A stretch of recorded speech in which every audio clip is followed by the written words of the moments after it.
and welcome to Around the Verse, our behind-the-scenes look into the development of Star Citizen. Our special guest host this week is CG Supervisor Forrest Steffen. Welcome back to the show, Forrest. Thank you for having me. It's absolutely great to be back. It's great to have you back, and the big news this week is, of course, the Alpha 2.6.1 patch being released to the Evocati, along with a host of bug and crash fixes. The patch includes nice improvements and continued tweaks of weapons and flight systems. Wow, that's absolutely fantastic. It also has the single-player mega map, which makes hopping around between levels a heck of a lot easier, as well as multiple regional servers, which I know people have been waiting for.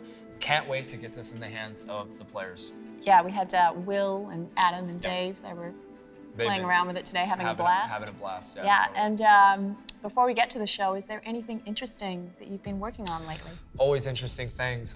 So I've been kind of helping develop the look and the tech with art direction and cinematics design for the holograms for the capital ships, the bridge, hollow globes, and all the briefing rooms. So, with all this AR stuff happening, it's great to actually see some hologram stuff in our game and actually developing some custom tech for it. So it's pretty exciting. Very cool. And is that for Squadron 42? That is for Squadron 42. All right.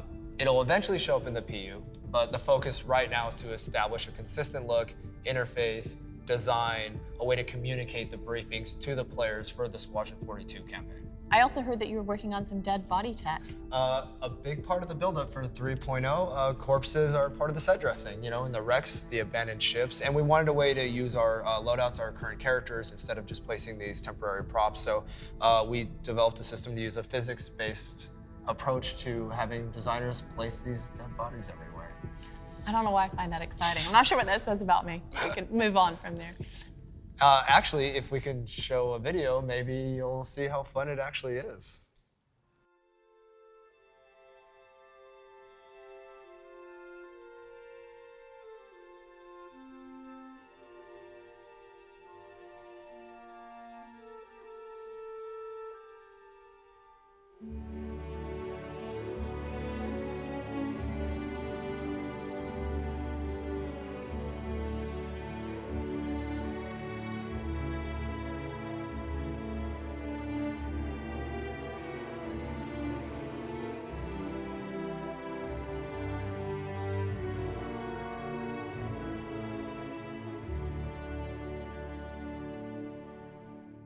So it shows how our system is able to generate impulses to get some fun poses. We can create a nearly infinite amount of variety of natural poses because it's all physics-driven. It all kind of depends on the simulation. It's very cool. And that'll be a great tool for our artists. Now let's go to Jake Ross with a look at what the Austin studio has been up to. Howdy folks, Jake Ross here, producer of CIG Austin with a look at what's going on here this month here in the Austin studio. Lead designer Rob Reiniger has completed his game design document for the shopping kiosk feature, and we're now discussing timeline for implementation with UI team and the game code team. Very excited to have this feature ready to implement. We're excited to have wrapped this up because it means pretty soon we'll be able to use this interface for not just shopping for things like items and clothing and weapons, ship parts in the game, but also for performing landing pad services such as repairing and refueling your ship, loading and unloading cargo, and that kind of thing. This is a huge step in the right direction that will allow us to bring much of the shopping experience on our website to the in-game universe. On the animation front, the PU animation team has been trucking along nicely on implementing and polishing the usable animations that will be used in both Squadron 42 and the PU. Currently, we're polishing up these table leans that we're using for things like leaning on the table in the mess hall for aboard the Idris in Squadron 42. We've also been getting female versions of the already existing male animations like work zones and wall leans in the game as well. The ship animation team has been wrapping up polish tasks for combat speeds, enters and exits into the ship cockpits. We're hoping to wrap all of these up by the end of the month, at which point we'll be moving on to implementing new cockpit startup sequences for the different cockpit types, which is cool. We're still determining who our code resource will be that we'll be partnering with on that feature, but once that is done, we'll be ready to hit the ground running, implementing an awesome new interactive system for starting up your ship before takeoff. On the art side of things, ship artists Chris Smith and Josh Kuntz have been making good progress on the new and improved Anvil Super Hornet and the Drake Cutlass Black, respectively. The updates that Chris is doing on the Super Hornet are basically just to bring the ship in line with our current quality standards that we have now. And these are almost complete, and we're looking forward to getting them out to y'all to the release 2.6.1. Over in DevOps land, we're working hard to start supporting multi-region server deployment. We're very excited about this feature, and we're hoping in the not too distant future we'll be able to deploy servers in more regions than we have previously to help improve latency, among other things. We're hoping to utilize data centers around the world to spin up more game servers in regions like North America, Europe, and Australia. So yeah, that's all I have for you this week, guys. Thanks. See you around. Thanks for that, Jake. The Cutlass Black rework is really shaping up. That's actually one of my favorite ships. Is it? It is. I absolutely love when we go back and do these ship updates. It's such a great way to see like kind of how far our ship pipeline has come, right? Not only is the tech constantly improving, but our artists keep getting better with every ship they make. Yeah, it's incredible. Speaking of the ship pipeline, this week's feature focus reveals the extensive process every ship goes through. Oh, it's incredible. You know, you have artists, you have designers, you have directors, animators, programmers, and so many more people all involved from all the studios and have their hand in creating these ships from the concept to be flight ready for us to play with. Let's take a look.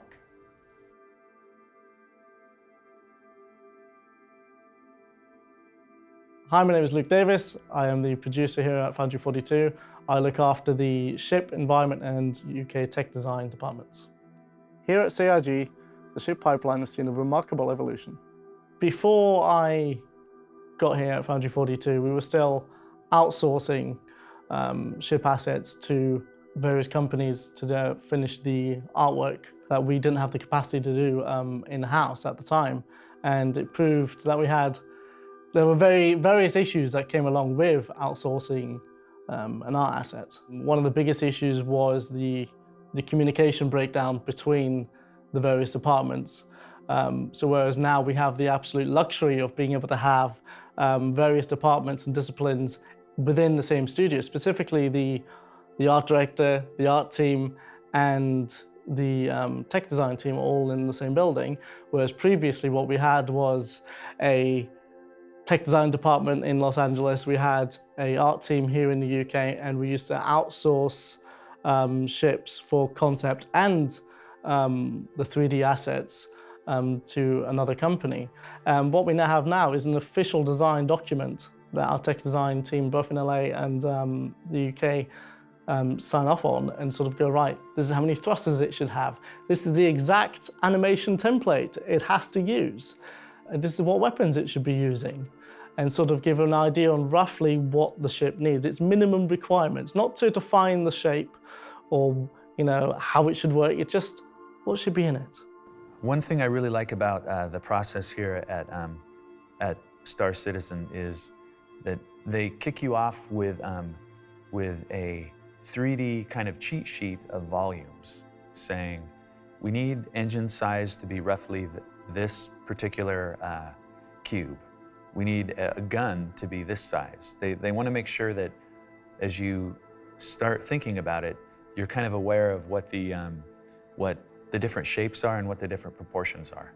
And that really helps me out, because when I start a design, after I've looked at reference and the past ships and thought about myself on course design-wise, I'm going to go in and I'm going to begin with a sketch pass.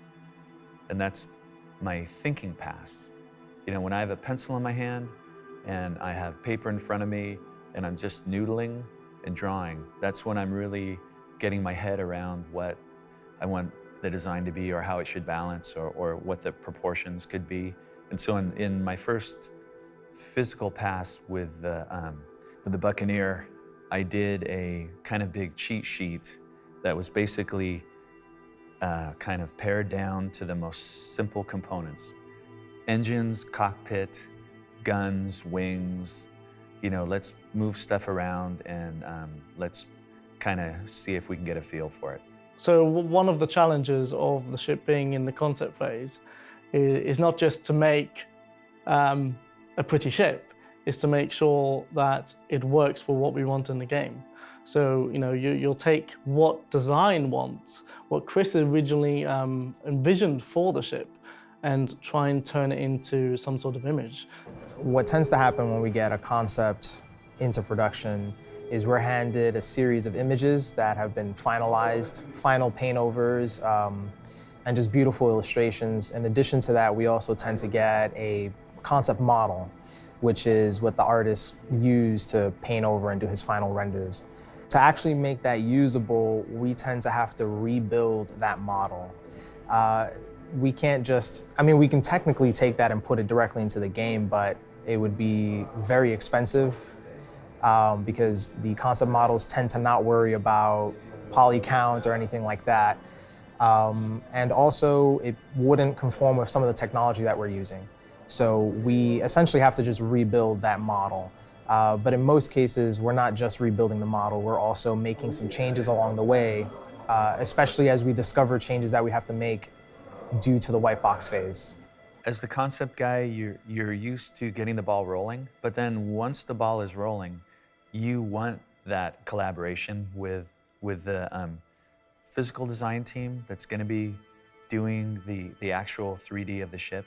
You know, and you want, because they keep you honest, and then you also keep them honest, and you know, they may kick an idea to you and go, well, you know, the engines are a little too close, we need to bounce, and then you'll say, well, I can do this. So it's sort of a really great back and forth, you know, that I think is really important to the process. One of the biggest issues that we have in concept is the actual metrics, because you have Chris on one side wanting the ship to look a particular way, and as does the art director. The art director is constantly adjusting based on the feedback that Chris provides. And the biggest difficulty we have is trying to keep to the gameplay metrics that we need to work in the game, such as the animation template.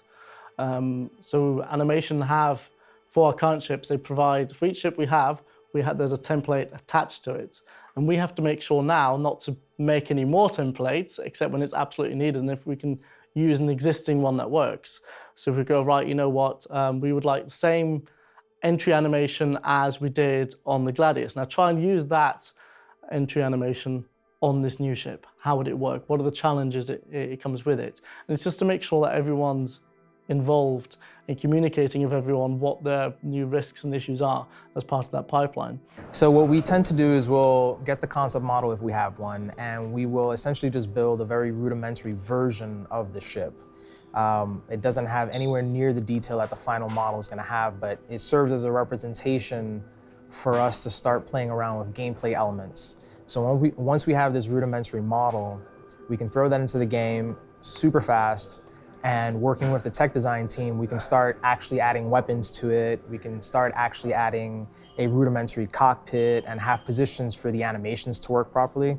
So we can actually go into the game, walk up to this very blocky looking ship, press a button, and then climb into it and start flying the ship really early on, within the first week and a half to 2 weeks of production. And this is what we call the white box phase. For the design side of that, that's mainly just setting up some basic helpers and hardpoints. Get some thrusters on there, make sure it flies, make sure it putters around. And that's also when we do a lot of the initial placement for thrusters. So we need to make sure they're distributed evenly across the ship, that'll be balanced, that it's gonna handle right and get the kind of performance that we want it to. So once the disciplines have had a look at it, and that's the main part of the white box, is that people look at it and go, right, I'm ready now. I'm ready for when the ship goes into production, or sorry, is further down the production. The UI team have looked at it and gone, right, okay, these are they've done the metrics right, the screen layout is completely correct, we don't need anything new, we are good to go. The VFX department go, right, you know what, the thrusters are in the right place, and the maneuverable thrusters are correct, and know what type of ship items it's using, we are good to go as well. So then that's the main bit of the white box phase. And then it's handed back over to our ship artists, and they just build it out and make it look fantastic during the Greybox stage. And on the Greybox phase, that's where the artists tend to do a lot of the heavy lifting on the geometry. So we'll actually start building very close to final geometry.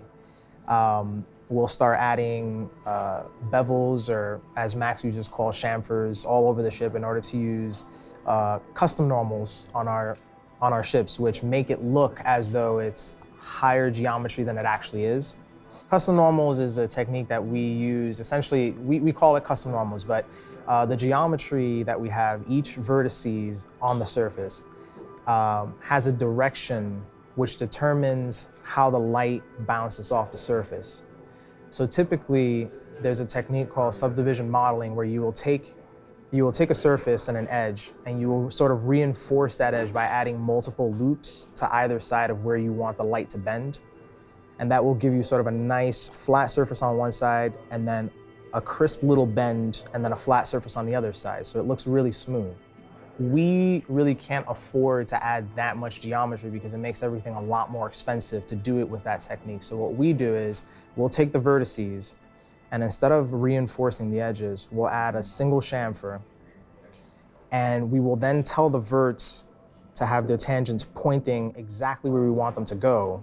And that will give us the illusion of having a reinforced edge without actually having a reinforced edge.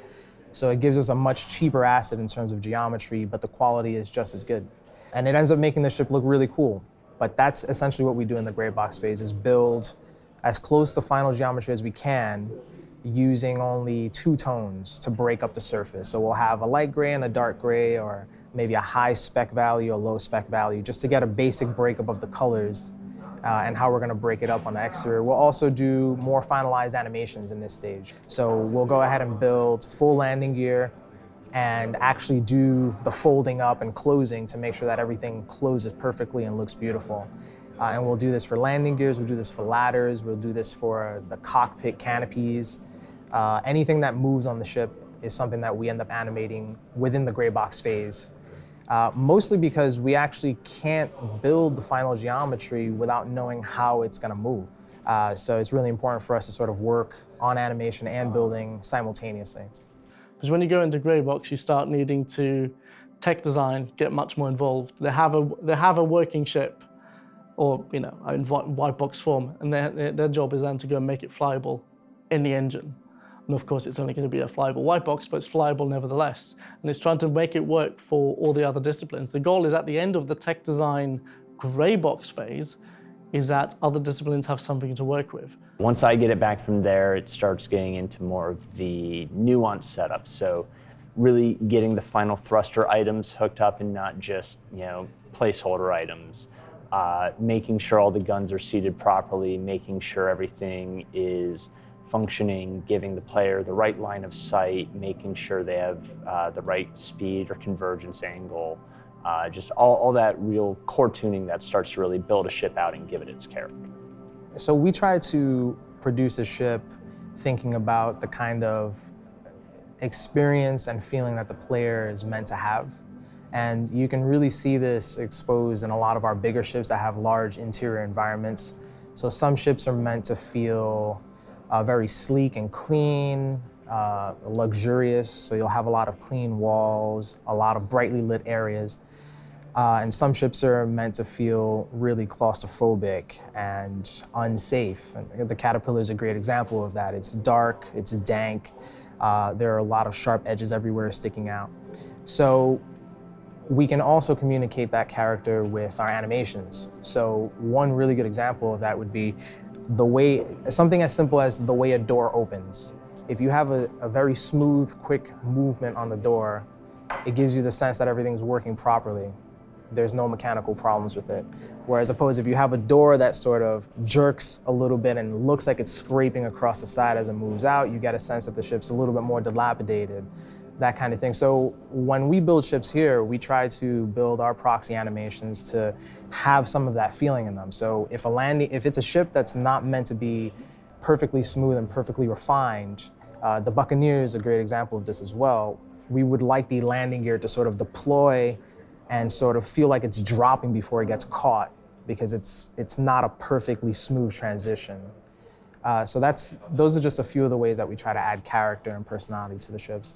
One of the things that we've done really well with building out the Buccaneer is even before the first white box was checked in, Elwin had been planning out a new way of laying out some of the files, or updating our current method of laying out the file inside of 3D Studio Max.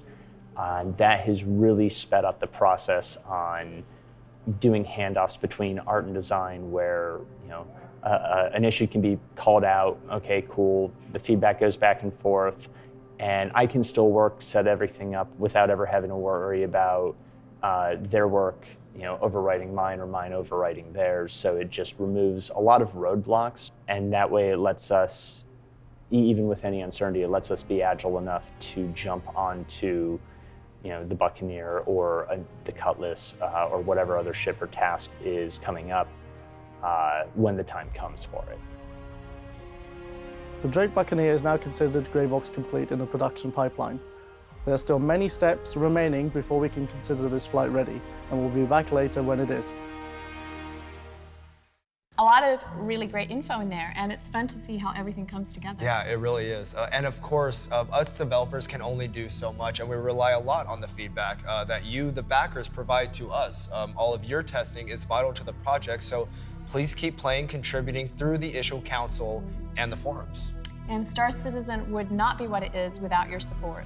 And the support of our subscribers. That is very correct. And it's thanks to them that we're able to share the in-depth behind-the-scenes shows we bring to you weekly. Thank you all so very much. And that's our show for the week. That's our show. Who knew? Make sure to tune in tomorrow, 12 p.m. Pacific, for the latest Happy Hour stream to watch some live gameplay and discussion with lead writer Dave Haddock. Oh, awesome. And until then, we will see you around the verse.